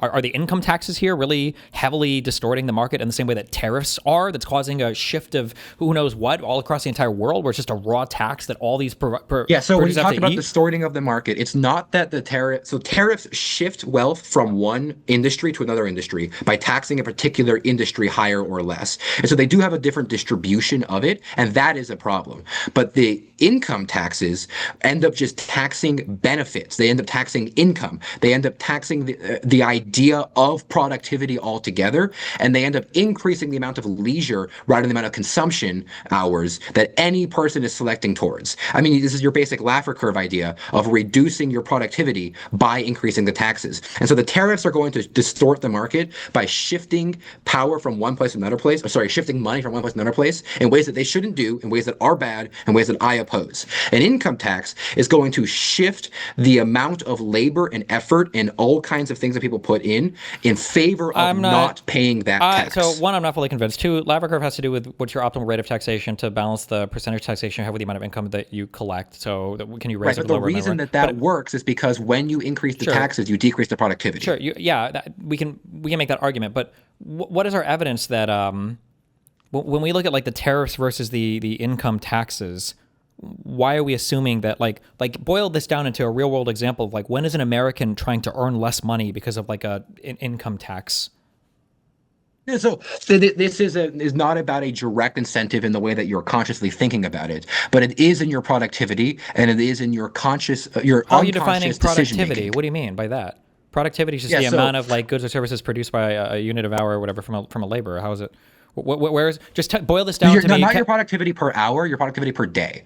And so the amount of hours that you're going to work, the amount of investment that corporations are going to put into things, as you're talking about the problems. Wouldn't taxes incentivize investment? Because you would invest in order to avoid the taxes. If I've got a corporate tax rate of 30%, but I know that any reinvestment I make in my business is going to be deductible, wouldn't that encourage greater investment? So that's a distortion there, right? It's exactly what you're talking about, where you are incentivizing certain kinds of behaviors, but some kinds of investments are tax deductible, other kinds of investments are not tax deductible. Frankly, I'm not convinced a tax deduction should be a thing at all to begin with, because those are all distortionary. But if you're Okay, going so then to, give me how's a way that like this, like what it kind of like cash this out in a real example for me. Like, okay, the Trump tax cuts are gone. Like, give me an example of how is this going to hurt the market? Like a real life example. How is it going to hurt like the way that people conduct themselves or whatever? yeah, so for example, imagine that you are trying to decide whether you're going to invest in something risky. If it pays off, then you get to go and own this corporation, which makes lots of money and pays a lower corporate tax rate because of the 2017 rate. And so the incentive for you to go and risk that money is now higher, because in the world where you're calculating your expected value, in the world where you do hit the unicorn or it does work or whatever, you get more money. I don't But in the believe world where it fails, So I understand what you're saying, but I don't believe this ever happens. I've never heard of anybody talking about this happens. I don't think that there are risky VC funds. I don't think that there are risky, equity places where they're like, the capital gains is 20%, so we're not going to make this investment. But at 15%, we would do this ultra risky investment. I don't think this happens. I don't think that this is is cashed out exactly at real. what people do. In fact, they I don't talk think so. about whether they're going to bring in money from offshoring into the United States. Like when the tax cuts happened, a huge amount of offshore money that had been, kind of stashed away in semi-legal ways was suddenly brought in legal ways, because they were like, oh, we need to go and bring in this money. This is one of the big things that Arthur Laffer of the Laffer curve talks about when he was trying to make sure that the 2017 tax cuts still kept the budget balanced, because you were going to bring in a huge number of investment that is left offshores and is now going to come in because you are going to pay the lower 21% rate. Every time I've heard a billionaire guy talk about this, I've never heard of anybody talk about like the capital gains rate is killing me on this or something like that. Generally, Never heard someone say the capital gains rate is killing me on this. People move because of the capital gains rate. Not from the United States of America, maybe out of like the Netherlands or Norway. They mostly or something, don't leave the United States of America because we have an exit tax, wherein if you try to... our capital gains rates are, all of our rates are are pretty low in the United States, generally speaking. Yeah, they're much lower now, but they're not as low in places like the Caribbean islands and other places like that. There are things people do where they try to run money through Liechtenstein, through their through their life insurance. There are an enormous number of attempted tax loopholes to get around these things, which are either somewhat legal, semi-legal, or risky. And when you reduce the cost of paying the non-semi-legal problem, people are going to opt into doing that more, which is why you get greater investment when you lower taxes. It's just one of many reasons why. Do you not the Laffer curve clearly happens? Why do you think the Laffer curve happens? I mean, there's going to be an optimal rate of taxation. I'm going to agree with you that 2%, right? Like, I would say that like 98% tax, 98% tax is better than 99% tax, right? You agree with that, right? Yeah. 2% tax is better than 1% tax, right? Well, it's more revenue, but it's worse on some things, right? Wait, hold on. 99% is worse than 98%, right? Yeah. Is 2% better than 1%? It is going to bring more revenue to the federal government. Okay, wait, do you think the optimal tax is zero? I think the optimal income tax rate is probably getting close to zero as we slash almost all of our programs. But now we need to pay off our national debt. We need to do all kinds of things. Sure. Let's assume. So I don't think any economics forum or any poll or any study or anything would agree that we should have no tax programs or anything. And there's no country on the planet you could point to with a successful model of this. But let's say I grant a flat tax rate of 2% is better than of 1%. Sure. But it's not universally better across all things. Let's say that I were to grant you all of this. Okay. What do we do about the exploding deficit and our constantly growing debt, of which Trump is responsible for like 30% of now? Like, hasn't he failed? You slashed the budget. You but he cut hasn't the military, done that. He didn't do cut that, Social though. Security, Wait, do you think cut that Medicare, you cut Medicaid. Do you think that Kamala would be spending as much as Trump is? The guy who asked for $90 billion? She was campaigning with Liz Cheney. The idea that Kamala Harris wasn't part of the uniparty war party idea is just like. Wait. Did Biden go to war with Iran? Biden did not go to war with Iran, but Trump didn't go to war with Iran in his first term. And so there's something different that happened now. What did Trump do in his first term? He tore up the JCPOA, right? He endorsed Israel, moving the embassy to Jerusalem, and he also engaged in the unilateral surrender to the Taliban in Afghanistan. These were all foreign policy, and he abandoned our Kurdish allies in Syria, and he bombed a Syrian airport. Right? Trump did plenty of aggressive actions in his first term, and now the JCPOA is gone, no nuclear deal, and now we had to bomb them in Trump's second term because we thought they were getting nukes. don't you think like cutting up the nuclear deal and then bombing them in your second term because you're worried they're getting nukes? Can't we like tie maybe a line between these two actions, or like maybe these are the like $2.6 billion that they paid them how many billions of dollars now in sanction relief and running the Strait of Hormuz is Iran projected to get? It's in the tens of billions now, right? So even from the money making thing, yeah, the war in Iran has been a disaster. No, so, trust me, but Kamala wouldn't have done this. Kamala wouldn't have done any of this. Of course she would have. She was campaigning with Liz Cheney. Yes, because Liz Cheney was a never Trumper who was on the J6 Select Committee, who was investigating Trump and the Republican Party for crimes. Yeah, but they're all like this. Like Barack Obama had the same defense secretary as George W. Bush did. The idea and Barack that Donald Obama Trump signed the JCPOA with Iran, the nuclear deal. He felt like Israel, which was Israel a felt like they backstabbed disastrous him. deal. Like really? You could have two bad things at the same time. Well, okay, you can call it a disastrous deal, but it was the opposite of invading Iran. So maybe you could argue that Kamala would have been too friendly towards Iran, but I don't know how you could argue that Kamala would have gone to war with Iran the same way that Trump did. Biden didn't go to war with Iran. Iran attacked Israel. We didn't go to war with them. The problem is the stages of this. When you are too nice to Iran, you then allow them to develop things like this. But we actually didn't need to bomb them. We didn't need to do this. Okay, wait. Okay, here's what I'm trying to figure out. Because under Obama, who was nice to Iran, there were no nuclear weapons, and we didn't attack Iran. And then under Trump, he tore up the JCPOA, and then Iran, I think for the first time in their history, actually did drone attacks on Saudi Arabian refineries directly. Okay, and then Biden came in. I don't know if we talked much about Iran under Biden. Iran tried to attack Israel the last time, but Biden didn't go full war against Iran afterwards. And then Trump came in, who's a real mean, tough guy. And now we've gone to war with Iran a second time where we're engaged in full regime change. So make this make sense for me. How is it being nice to Iran bad, but being mean to Iran is good, when now that we've been mean to them twice under Trump, both times has been a disaster? I don't know. Make this make sense for me. So there's different degrees of meanness. Not being in the JCPOA versus bombing them in the 12-day war, that's different. And then the 12-day war versus this newest Iran war, that's different. Yeah, they're all stages of aggression, though, but they're all from one to the next, right? They tore up the JCPOA, which was a nuclear deal, and now he's attacking them for not having nukes. JCPOA and not need to go to war in Iran. The Iranian Ayatollah has said that it was against their religion to form nuclear weapons. The incentive structure for them to do it is not high there. I agree. The incentive then Biden didn't do it, though, but then Trump did. So how do we explain that? Why would we think that Kamala would? Biden didn't, Trump did. Because, like, I'm not we even know that Netanyahu Netanyahu tried to get Biden to go to war with Iran, and Biden said, "Fuck you." He said no, and then Trump did. Yeah, and it's incorrect for Trump to have done that. But the idea that Harris wouldn't have done this just doesn't make sense. But it makes this perfect was sense. The pressure. She was the vice president under Biden. Biden didn't do it. People like Hillary Clinton campaigned on bombing Iran. Within the Democratic Party, there has been a huge push to do this at various points, and other points there's not, because every single not politician true. I can't argue. This is fantasy. This is fantasy. It didn't happen under Biden. There's a huge push under the Democratic Party to do it. Then it would have been the perfect time to do it when Iran attacked Israel. I can't think of a better time in all of U.S. history to attack Iran than when Iran starts trying to bomb There's not Israel. a push from the people. There's a push from the leadership. But the leadership didn't do it. There was less. Who killed Soleimani? That was Donald Trump. He assassinated him in Iraq. That was actually a good thing to kill Soleimani. That's fine that you say that, but it was an aggressive action towards Iran. Every single stage of aggression, Bush put them on the axis of evil. And then Trump did he did an assassination. He's constantly talking about them. He tore up the JCPOA. He supported Israel over and over again. And how we bombed them twice. And now we've killed 35 of their leaders. But you're just saying that was that's just random. And it could have happened under Kamala. Even though none of this happened. What was the worst thing under the 4 years of Biden that we did to Iran? With all this leadership supposedly pushing for it. No. So then how can we say, where was the huge push from the Democratic Party? Because it's the same leadership. It's not, though. What do you mean? They didn't do anything, though. Why didn't they do anything if they had all the same leadership pushing for it? Why did Netanyahu prefer Trump over Biden? Oh, because Donald Trump is more pro-Israel than Biden is. And pro-Israel is probably why we attacked Iran, right? That could be why we attacked Iran. So then Kamala wouldn't have done it. Kamala wouldn't have done it. I think that this war propaganda has been so unclear that I actually don't know why we attacked Iran. Well, we do know now. It was because Netanyahu went in and he danced for a little bit on a table and played a mixtape for Trump, and Trump was like, "Let's go." And then now we're at war with regime change war with Iran. No. It wasn't because Netanyahu break danced. Like what?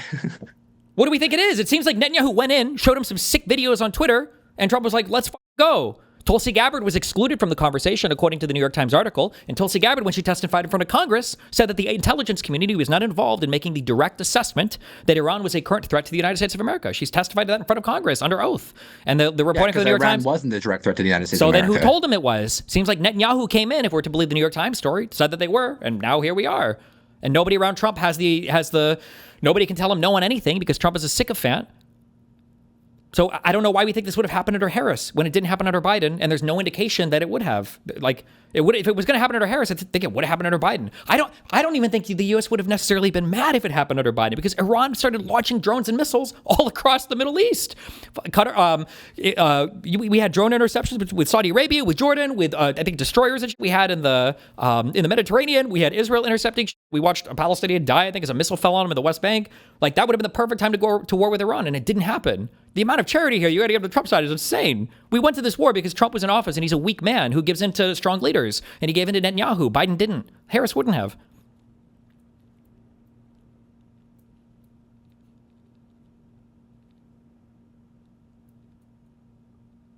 With that might be true. I don't know. That this is the most convincing argument you've made today. Okay, I mean, I think I've been right on every other argument as well. I mean, obviously you think you've been right on everything else too. Like, that's well, the debt wouldn't be as high, right? Kamala Harris wouldn't be asking for an extra $500 billion for the an extra $500 billion for the military, right? We wouldn't be an extra $90 billion for. Wait, you don't know what? You think she would have asked for an extra $500 billion for the military that's not going to war with Iran? I think the expansion of the military under the war party, which is the uniparty, regardless of that, would have happened regardless. So then did Trump lie when he said that Biden was cutting military spending and Biden was leaving the military weak? Was Trump just lying when he said that? I think Biden's pullout of Afghanistan, which started under Trump in many ways, but then was instituted much more poorly by the end through Joe Biden, was weak. But I think Joe Biden's mass spending on military campaigns in Ukraine and other things, I don't think this idea that the war party only exists under the Republicans is true. You can I say think the Democrats often have the same administration. You can say that, but Biden pulled us out of the Saudi coalition in Yemen. Biden was the one who finally followed through. It was a negotiated deal, but Biden was the one that finally pulled us out of Afghanistan. Trump has bombed. And you think that was good? Do you think the way that Biden pulled us out of Afghanistan was good? No, it was negotiated horrendously, but I don't know how else it could have happened. I commend Biden for sticking to it, but less people died in the horrendous Afghanistan pullout that gave the Taliban control of territory so unknown that the Afghanistan army didn't even know. Like, there was an Office of Inspector General report that went over this, that the Taliban would roll into a city, the Afghanistan army would be ready to fight, and the Taliban would be like, oh no, this land is actually promised to us, and they just run away. They have no idea what was even going on. All of that was negotiated in Doha by Trump with the Taliban, without the Afghanistan army even included. They weren't even included there. Trump was so ass-pained about Afghanistan. That was one of the things that Milley fought him on when Trump came out of office. He was like, I'm going to pull every soldier out of there. And he was like, yeah, we're not doing that. That's not happening. That was one of the things they ignored him on, and where he was so ass-pained about it. But like, yeah, I could have gone better, but less people died in Afghanistan in that pullout than have died in our whatever operation in Iran. I don't know what the purpose of this was. I'm not supportive of the intervention in Iran. No, I'm not going to pretend that was gone well at all. Sure, but I don't see where they're spending like our huge budget items. This insane war in Iran. Like, you can talk about stuff in Ukraine, but I think Biden for the most part was extricating us from conflicts in the Middle East, and all Trump has done. Trump has been excited to bomb everything. He's bombed like 9 different countries so far. He's bombed so many different places. It's insane. No, but the idea that the Trump bombings are only under Trump. I mean, the Barack Obama had records for bombings. George, I mean, he did, but we're not talking about Obama. Iraq almost every other day. We're not talking about Obama. We're talking about what Harris would have done. And I think Biden was extricating us from conflicts as much as he could. And I think Trump likes to be involved in conflicts as much as he can. He likes to drone strike people and bomb people and send the military. We wouldn't be doing anything in South America, right? We wouldn't have had that whole mission, right? Yeah, I'm not sure that was a problem at all. I think that probably, like, the kidnapping of Maduro seems to have been a good thing. Okay, you can say that, but in terms of all these military costs, these are all things that are being incurred by the Trump admin that wouldn't have been incurred by the Harris administration. So I think that our budget would have been more under control with Kamala Harris. Also, we wouldn't have reinstated, you said yourself, the Trump tax cuts. That's a huge revenue raiser for the federal government. True. Okay. No, because this was the entire thing that Arthur Laffer put together on the Trump tax cuts, which is that the revenue stayed consistent after the tax cuts. I don't know what that revenue staying consistent. Government revenue stayed consistent after the tax cuts. The idea that the tax cuts blew a hole in the deficit is not true. It's not that they blew a hole in the deficit. It's that they increased the deficit more than it would have been otherwise. No, they didn't do that. That's not true. Okay, I'm pretty sure the Congressional Budget Office disagrees, and I'm pretty sure every budget analysis that's ever been done on those tax cuts show them as being massively blowing out the budget. But I don't know where like, yeah, I don't know how we could ever. We can look up I don't know what analysis is saying. Like, in terms of the Trump tax cuts, that there was a negligible impact. I'm not. The CBO estimated the 2017 Trump tax cuts would increase the federal deficit by roughly 1.5 to 1.9 trillion dollars over 10 years. Yeah, I'm just these estimates are not counting into effect the mass amounts of increased productivity that happened as a result of There them. was no massive increased productivity, though. That didn't happen. Instead, our economy is getting stymied even more by these stupid fucking tariffs and the uncertainty of the war environment that Trump is creating for no reason. The tariffs are reverting us back to the levels of productivity that were predicted in the late Obama administration, which were much lower than what actually happened in the Trump administration. Where we were talking, all these economists were talking about how we're probably never going to break much past 2% GDP growth, like ever again. That wasn't like a scientific estimate, though. That was just like we were having some slow years, and economists were like, we're not sure if the 3% year-over-year GDP growth is a thing that could be indefinitely supported by capitalism. But it's the same argument. You want to bring up the Laffer curve. This is the lump of labor fallacy, the idea that like, oh, we're becoming so productive, we can't increase our economy, like we've grown too much. Like people have been saying this shit since I was a fucking kid. I don't know if we can keep growing the GDP. Like, I don't know, it keeps growing. And they were wrong. Yeah. And the reason that we were able to crush was not because those of the estimates, Trump tax cuts. No. Yeah, it's because of the increased productivity and it's because of the incentivization of not having the warping on the markets. No, I don't think they would impact markets. If you want to talk about market distortionary effects, the tariffs have distorted our markets infinitely more than any 2% bump in marginal. The tariffs have led people to invest in other places. They are harming certain industries at the benefit of other industries. Where you yourself were trying to defend some level of protectionism earlier. I don't defend protectionism on economic grounds. I understand that protectionism. Well, you can defend some long-term protectionism, but like I'll defend like national security protectionism, but under the assumption that like I'm not making an economic argument for this. Like if I say we should protect our weapons manufacturing or steel manufacturing, I'm going to acknowledge that we're probably losing money on this, but it's worth it for national security reasons. Yeah, if you have a fear of having it being developed in China, sure, but if you're fear of having it developed in Canada, no. Sure, but like, I mean, you got like look at how much Trump is attacking the Federal Reserve. Hates Jerome Powell and is fabricating indictments against Jerome Powell because he wants these interest rates to come down so much because he can't handle the debt and he can't handle any of the spending. Look at the complete and total failure of Doge. That in and of itself is an embarrassment enough to walk away from any, in my opinion, any budget arguments. Look at the, look at all of the pressure on the Office of Labor Statistics. We're like not publishing months now sometimes because we're so afraid of the numbers. Our GDP revision right now was like 1.5% or whatever for last quarter. It was below what we wanted it to be. I think the net job creation over the past year has been zero. Like every single economic indicator is not good. I mean, we can go through all of these ideas.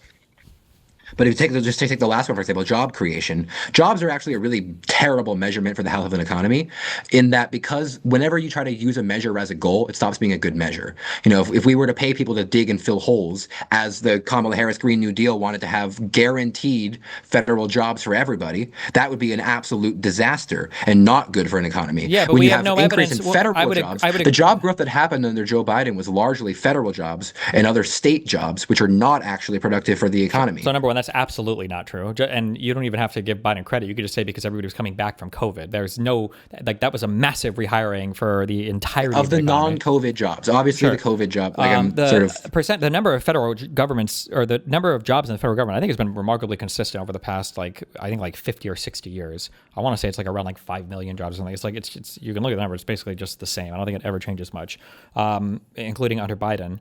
Do you think the job growth has been good or bad under Trump compared to where it should be?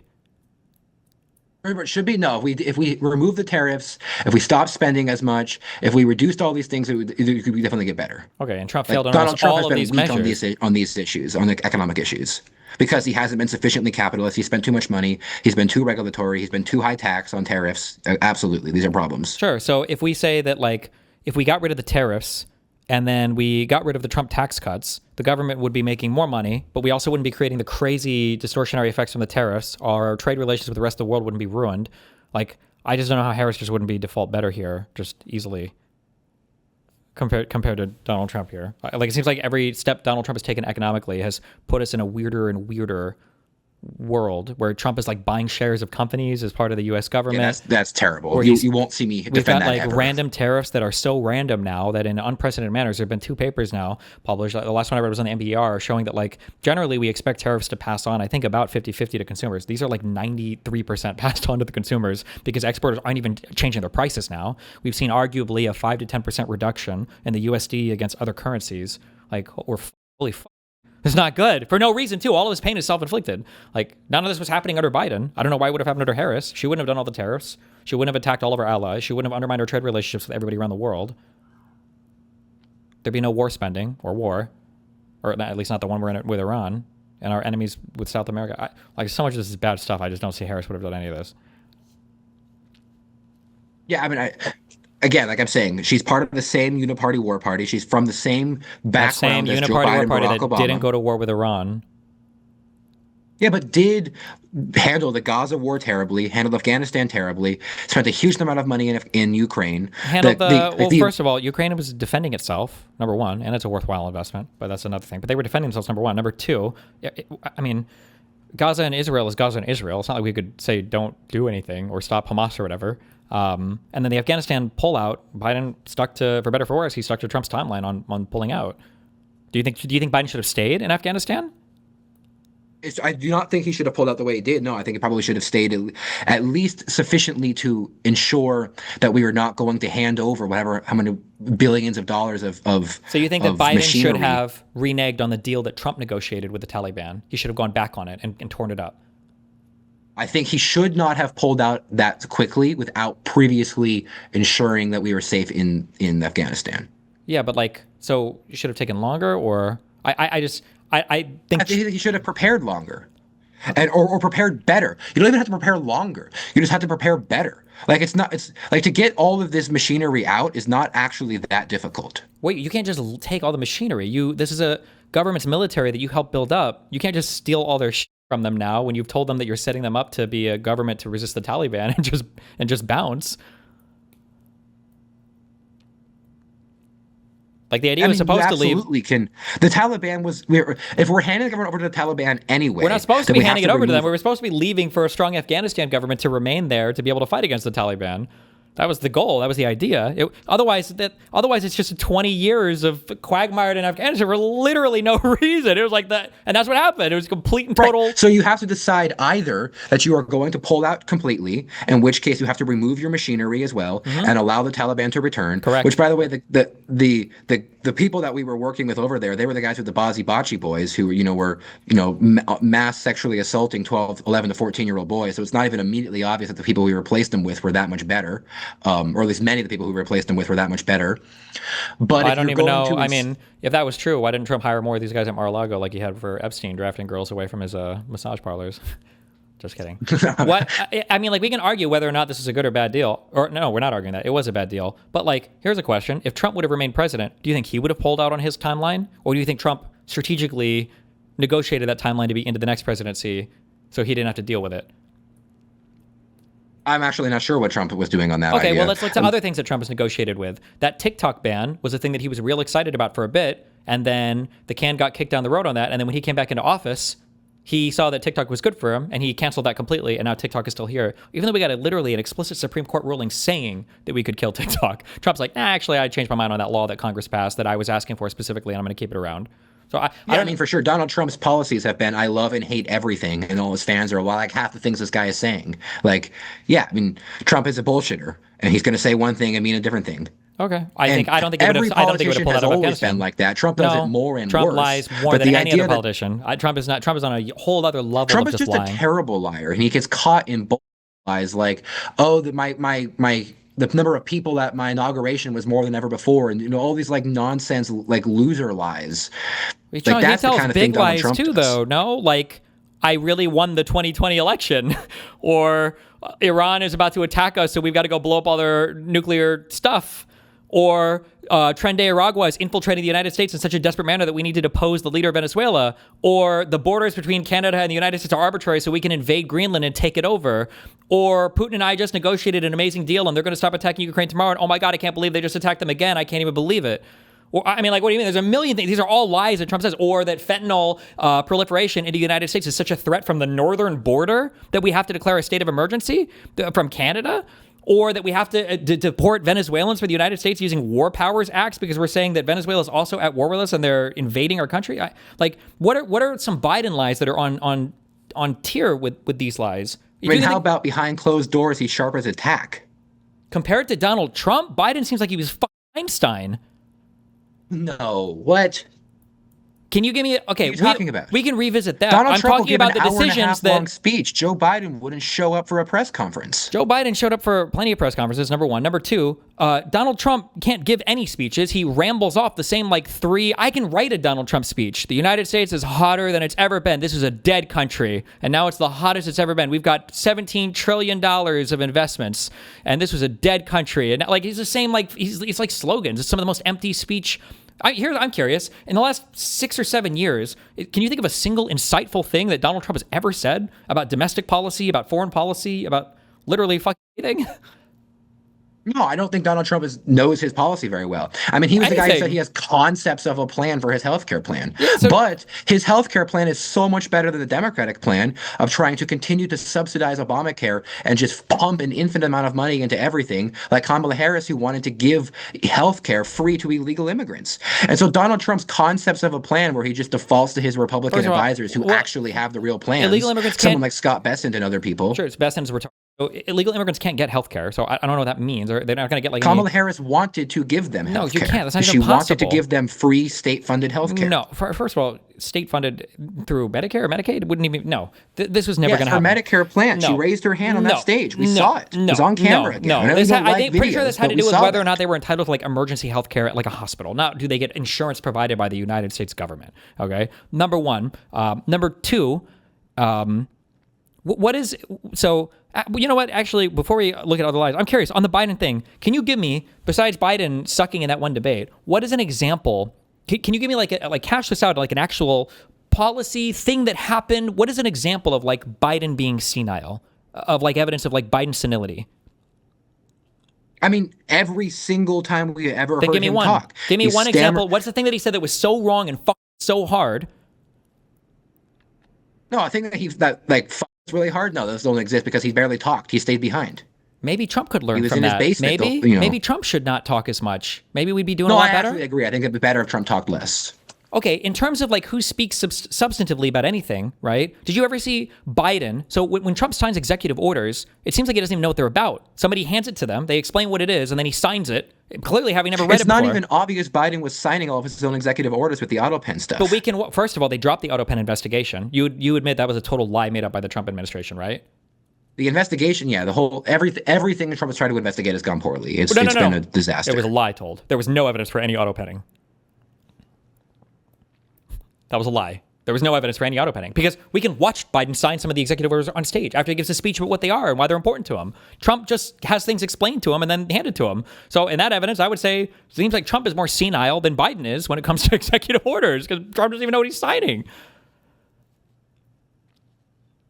I mean, you're not going to get me saying that the thing about Donald Trump is that he surrounds himself with the people who are then writing the policies, which on the economic policies outside of the tariffs have been much stronger than anything that's come out of the Democratic administration. But they're not really, though, are they? Who's writing policy around him? You've got all he does is he does tariffs. What is the economic policy? The one thing that you maybe could have gotten credit for would have been the renegotiation of NAFTA, the U.S.-Mexico-Canada trade agreement, and he blew that up with his tariffs. What is the trade policy that has come from Bessent? Or Lutwig. What is our trade? Where is our trade policy or economic? You won't hear me defend Lutnick. Okay, so what trade or economic policy have we gotten that's good? Trade policies, no, but the tax policy is excellent. So the reduction of regulations across many different industries have been excellent. Maybe. I mean, we had more airplane crashes. We were kind of going crazy with that at the beginning of the year, and I don't know if the fact that he was making cuts to people that were working in control towers and everything was related to was the airplane crashes or not. I mean, who's to say? But like, Yeah, I don't think that's likely. I mean, the regulations that we would have seen out of the Harris administrations looking at things like AI, where she was talking about ensuring that the benefits of AI are shared equitably, or about using regulation to prevent alleged algorithmic discrimination. mhm. The benefits that we need to see out of AI development, you're talking about competing with our competitors, and you're talking about trying to subsidize various industries to compete with our competitors. What about regulating these industries to reduce our ability to compete with competitors? Maybe regulating them would make it a better thing that we don't have like the highly concentrated amount of power and wealth in a few companies that could theoretically pack up and leave the United States at any point in time, or could be in control of like parts of the economy or parts of our national security in ways that we're unable to see at that point. Like, unless you think literally all regulation is bad and people that are involved in developing any technology should have absolutely no oversight, or what's worse, Trump and his friends are in bed with them in terms of crony making money off of it. Like, I'm opposed to nearly all regulation. okay, but that's And you're well, not going to hear me defend this idea that regulation of this. I'm opposed to central planning. I am extremely in favor of allowing the market to build the most efficient ideas. And I'm extremely in favor, especially, of allowing the market to build the most efficient ideas in places where we need to compete for the sake of our national security. You're talking about energy and all the problems of like, oh, well, we need more energy. We need to compete with China. We need to do this. We need to do that. And now you're also simultaneously trying to talk about regulating the industry that we are actually most likely to compete with China on. Like, yeah, you I think don't a think all regulation makes the regulation AI is companies more bad. efficient? It depends. Well, maximum efficiency in the short term, especially, is not always the best thing. No, the market maximizes for long-term efficiency. Not The state necessarily. maximizes for short-term That's efficiency. absolutely not necessarily true. And no, the state has the ability to endure much longer term optimization than a corporation can, No, because because the state is responsible to the voter who has the shortest term responsibility. but the state can afford to take on bad investments that a private owner will never take on, because competing investments are always going to pay more. The competing investments don't always pay more when you allow these companies to not be regulated, and then ultimately you reap the rewards of having entered an industry with an extremely small amount of competitors because it's so hard to get into. Well, yeah, but it's also going to be Like central planning, it's going to be much more there's no risky as principle to well. this. How much should it be regulated? How much should it be subsidized? It's not a If your matter of idea how is, much. we It's need that maybe there are subsidies, some Okay, do you think that there should be AI child? no, I don't believe in AI. I think child porn should be illegal. Oh, so then you agree with some regulations. Yeah, I believe in Why wouldn't the regulations to market protect figure out? children. Why wouldn't the market figure out how to more optimally create child? Oh, it would. It would figure out the optimal way to create that. I just don't think that's something that we should do. Oh, okay. Like, if So then it's wait. So something then that can't you we think use? should happen, Yeah. So the wait. So market is the best maybe way it to do might it. be that deep faking nudes of people that don't want their nudes deep faked, or it might be that algorithmically crawling through all of social media to create the best bots to mind us on Twitter or whatever. These might be things that the market can make quote unquote efficient, and that they return money to shareholders at increased values, but they're bad socially, like child porn would be. No, Maybe. no, you don't get to pick and choose what's bad You socially in just that did way. though, didn't you? Didn't you just say you would outlaw child? Do you think spam I, mail is no, good? If you could the outlaw I, all spam mail, like spam text and spam mail from India, would you outlaw that if you could make that illegal, or regulate that out of existence? I think there might be some ideas of regulating out fraud and other kinds of corruption. I think certainly lying about people is a thing. But no, I'm making an exception for children because I think children are accepted from the sort of rational, maximizing of your utility function space. Why? Like Are you in why? favor of Why are private children an schools, or do you exception think that from we should have adults? public schools? I don't believe in public schools. Okay, well that's about children, isn't it? Why are you in favor of private schools here over public schools? So because you're not harm. I'm in favor of protecting children from harm. In the same way that I am in favor of like I think it should be illegal to make porn of if I were to make porn of you, I think that should be illegal as well on AI. And so I think that Oh, you so can point of protect adults, but that would require more regulation, no? I would require the same regulations of against revenge porn and other things. Okay, but you would need like a body to regulate this. You'd need some level of insight into the companies. Oh yeah, no, I'm not arguing for an anarcho-capitalist state. I'm arguing for a protection of only your individual rights. I think a government should protect your rights. Okay, I do you don't think you think you should have protections against like spam or against like data harvesting on the internet? Like if I go to google.com, should Google have the right to collect a cookie from me and then transmit that to every other advertisers on the internet to track my activity across every single browser? Yeah, they already do basically these kind of things. I'm, And asking, yeah, I'm and saying that if you could theoretically create some regulation around this, do you think you would? I would probably I would like people to be more aware of what is happening. And I think that it would be good if these companies were, and I think it would be useful to make sure that the companies are required to tell you what they're selling. Sure, I don't disagree with you there, but you're picking and choosing what you think is moral and socially protectable, right? Like which is fine. We do that all the time, but like if we found out that let's say that we found out that there is a way to AI optimize the paperclip machine algorithm or whatever, and we know that if you optimize down that road, it's going to destroy the entire planet. Like if there was a way to regulate our way against that, wouldn't we want to do that? If you knew that something was going to destroy the entire world, then sure. But that's just not the case. Well, it could be, right? I guess if we presuppose that was the case, then that would be the case. What if we presuppose? Yes. What if there was a thing that you could literally commit arson against? You set this thing on fire, but it makes producing and transporting stuff really cheap. But we know that there's like a long-term cost to burning this stuff, and the stuff goes into the atmosphere and it builds up the carbon dioxide. So this will be about an externality, and I do believe in a Pigouvian tax to internalize an externality. Okay, but an externality definitionally is some kind of force that's not captured directly by the market, which is the thing you're going to have to socially value. So you're making these same social calls, right? But you make an economic an value of that. Yeah, but you're making an economic value of a thing that you're placing a social value around, right? Who's to say pollution is necessarily bad? Maybe we can just breathe polluted air. If anything, you could argue. Well, you could measure the damage that is caused by breathing polluted air. Yeah, but you have to choose who you value and who you don't. I bet there's a whole bunch of people that sell air conditioners that love global warming. So you have to choose. I'm not talking about. I don't believe in a Pigouvian tax for global warming because the damage from global warming is so insignificant. Well, how? I mean, that's your perspective. I mean, other people would disagree, and I think that we have seen enough general warming now related to the parts per million of carbon dioxide in the atmosphere that it does seem like there are very real warming effects. And it just seems like we're having hotter year after hotter year after hotter year on record. And by the time, like, this might be an example of a thing you would have to regulate or put tax on, because by the time this becomes too pressing of a problem, it's too late to make the investment. No. No, this is not true. The idea that humans can't respond to environmental impacts. No, this is one of the things that we are most well adapted to respond to. We can build dikes in places like, in Western Europe. We are extremely good at all kinds of adaptation. When you end up with problems of like, oh, well, we've messed up these fields, it got too hot, you just move further north. In fact, actually heating the environment so that way you can have more land available in places like Canada and Russia, which, you look at a map, or, there's an enormous amount of land up there. There's more land in the global north than there is in the global south. There's less land at the equators in a lot of ways.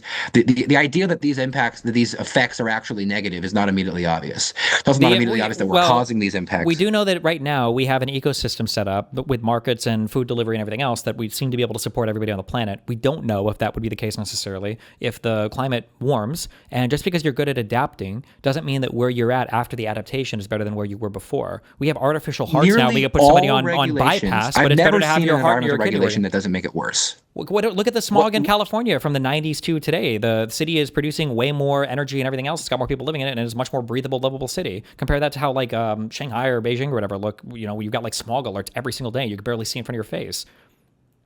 Yeah, I think these are issues that can be handled by local governments, not by federal governments. It's a regulation, local, state, federal. It's still a regulation at some point, no? That's an extremely different thing, though, because your local government is now able to be more accountable to the people who are suffering this direct externality. I mean, I guess you can say that, but a regulation is a regulation is a regulation. Like whether it's a local, state, or federal regulation, no?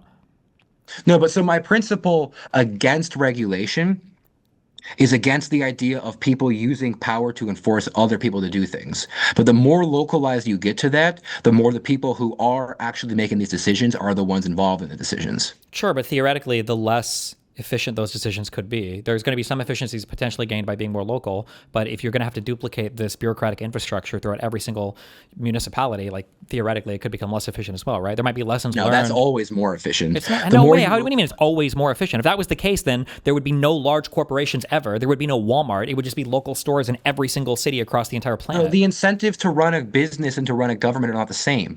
The idea of conglomerating and building higher level efficiency through vertical and horizontal integration in a company does not exist the same way does not exist the same way in a government. How not? Because they're not under a profit motive. But it doesn't matter. You can still have all of the same types of efficiency gains, like the economy of scale. The fact that they're not incentivized the same way. They not necessarily the exact same way, but they still spend money. They still have budgets, right? Sort of. It runs, $39 trillion. Well, the federal government does, but not cities and states can't print money the same way. They have to be much more budget conscientious. I would Right, argue, which is Walmart why can it's probably a handle much bigger deal and much more reasonable to have the regulations at a local level. The lower you go, the less power you have to just do whichever you want. Yeah, maybe. I The mean, it more depends on how accountable you are to the negotiate. people. But I mean, like, it's hard to do local regulations around, like, say, like the cleanliness that you have for polluting a river, right? Like, how do you regulate your neighbors upstream from that? You probably need the state, or if it's outside of the state, the federal government to be involved, right? I mean, if you're talking about interstate commerce things, yes, that's one of the few things the federal government should be involved in. Like, that's actually what Article 1 says is interstate commerce, and then we've decided through the Commerce Clause to expand it to basically everything. But almost all of our regulations are actually unconstitutional under the first article and Ninth and Tenth Amendments. I don't know if I would agree with that. The Supreme Court doesn't agree with that, but No, the Supreme Court is wrong, is basically what I'm saying. that's fine. But the Supreme Court is part of the Constitution, and the Constitution has allowed for the Supreme Court to make judgments about what is law. So if you think the Supreme Court is incorrect on a thing, like as ubiquitous as that, and I feel Are there any things you think the Supreme Court is incorrect on? yeah, there are decisions I disagree with, but that's a pretty Sure. foundational So the one. Supreme Court You're can talking be about like incorrect then. yeah, but you're talking about like 90% of like the federal government is what you're disagreeing on. Yeah, no, I disagree with the government more than you do. I'm less pro government than you Yeah, are. but I don't think this is a it's matter been of pretty a clear so far. sliding scale. I think this is like of an in kind. Like there's going to be there could be a friend that I have like 1% disagreements with, or 5% disagreements with, or 3% disagreements. But I think I would treat them differently than somebody I have like 90% disagreements with. This is like a substantially different thing. Like if I tell you like, oh, if you ask me, is this guy trustworthy? And I'm like, yeah, like 5% of what he says could be kind of off. And you're like, okay, yeah, he's generally trustworthy. Or if I tell you this guy's like 95% off, you say, oh, I'm not going to listen to anything this guy says. So if you agree with like 10% you can of have what a the difference Supreme of Court size says, so great that it becomes of kind, yeah, essentially. that's what I'm saying. But it is still a scale. well, I mean, theoretically, I guess. Okay, where do you want to go, James? Or I don't know. I feel like This is a great opportunity to jump into the Q&A. Folks, oh wait, I'm muted. 2 seconds. Folks, I know I was muted. Let me catch you up. We're going to jump into the Q&A. And if you had not seen, if you've been living in a cave on Mars with your fingers in your ears, DebateCon 8 this summer, July 25th and 26th in Dallas. Destiny versus Dinesh, part 2 on Trump, among many other big, beautiful debates there. It is going to be huge. Not So Erudite versus Rachel Wilson. Loner Box versus Andrew Wilson. It's going to be amazing. Been watching a lot of Jesse lately. But yes, this is let me go into this. Stephen, I have these fond memories of your interview with Jesse. Good times. But this one coming in from, do you talk to Jesse often? Do you stay in touch? no, I don't even know if that guy can use email or phone or whatever. What the? This one from Robin Webster says, Trump should have went to jail with Jeffrey. If you want to respond, Jake, you can. Otherwise, if you're like, okay, we can go to the next one too. It's up to you. I mean, maybe. I'm extremely concerned with the fact that it doesn't look like he was investigated sufficiently. If it turns out that he should have gone to jail, he should have gone to jail. If it turns out he shouldn't, then he shouldn't have. But I, as an American voter and citizen, I want to know. And maybe he should have. And it's kind of an enormous problem to me that we don't know. You know what might have And that's the happened problem if in Trump both wasn't parties. president when he was being investigated? Say again? Do you think if it wasn't Trump, if it was instead a Democrat, maybe they would have appointed a special prosecutor? I think they had 4 years. They could have done that. Well, no, but I mean, he died under Trump. Epstein did. Yeah, but there's still more stuff to investigate. Okay, supposedly. Like, just because he's dead doesn't mean the whole thing is gone. It's not over. Okay. Maybe you think it is, but I think there are still victims out there who might need justice. This one from, do appreciate it as well. Pokemon fan 001, question for Destiny. Will you debate Manar Reports? Is this Manar Reports' sock account?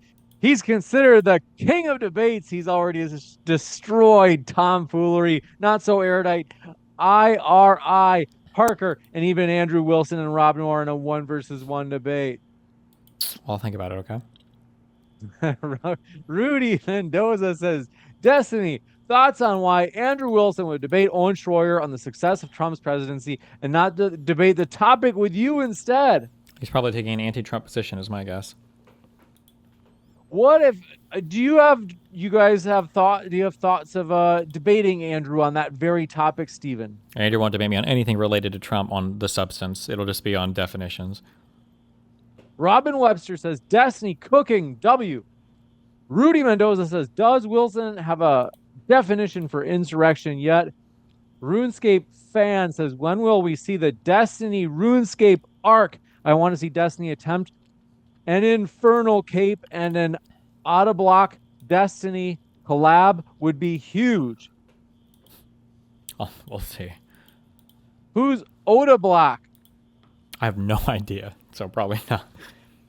This one from Flavius Asinasis says, Stephen, it seems to be the pinnacle of anti-Epstein, while he has publicly spoken about being flashed.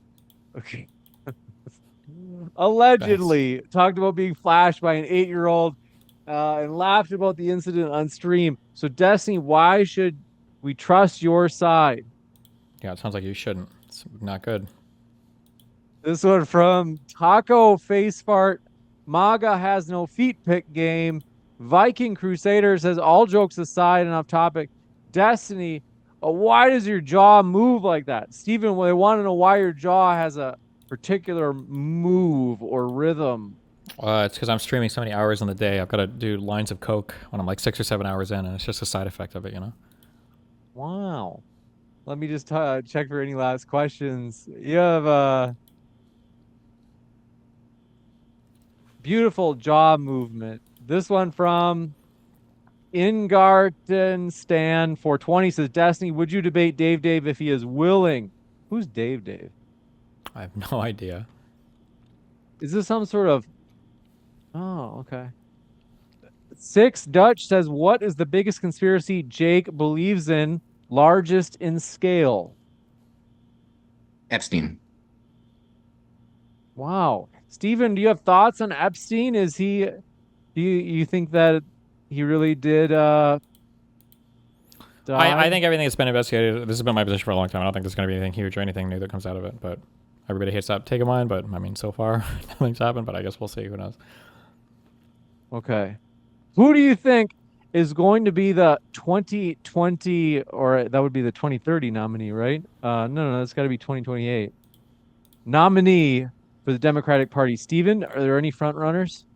I have no idea. I mean, everybody is saying Newsom, but it's like it's so early. Who's to say? One way or the other, who knows? Okay. Do you have any guesses for the front runner for the right? I have no clue. It's just so early. There's so much can happen in 2 years, you know? Yeah. With that, that appears to be our questions, folks. Want to say, check out our guest links in the description box. We do appreciate them. The debaters make this exciting. They make this fun. And so check out their links right now. And in fact, go even and subscribe. Even if you disagree, there's value in hearing it from someone that you disagree with, straight from them. But yes, thank you very much, Stephen and Jake. It's been a true pleasure to have you tonight. Thank you very much. Yeah.